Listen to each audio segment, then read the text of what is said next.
Last week, we asked if you would support House Bill 412, which requires the University of Texas and Texas A&M to resume their football rivalry game every year.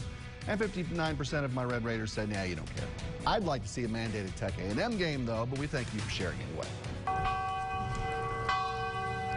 That's the victory bells on Texas Tech's campus ringing 41 times Wednesday in honor of President Bush. And you know, all of Texas A&M sports teams will wear this sticker or patch for the rest of the school year honoring Mr. Bush. Of course, the A&M campus includes the George H.W. Bush School of Government and Public Service.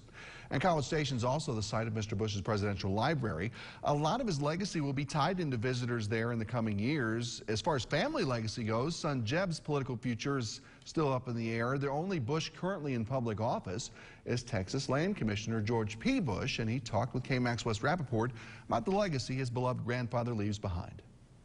Throughout his life, always found ways to serve others. Being part of the Bush family dynasty is not lost on Texas Land Commissioner George P. Bush. From first pitches at Major League Baseball games to trips to the Atlantic coast to speeches and events, George P. says he learned humility from his grandfather. If he were here, he'd say that it wasn't about titles or authority or prestige. It was just really about having a chance to be a part of causes greater than yourself. Can you talk about his influence on you and on this state? Well, he's just more than the 41st president of the United States. I just knew him as Gampy. And the fact that he had this distinguished public career, he always took time for me and the other grandkids.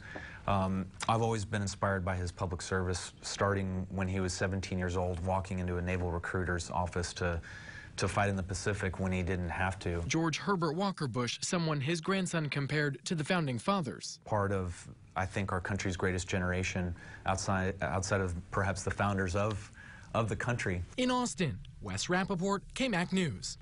Wes, thank you. We'll be back with the final word.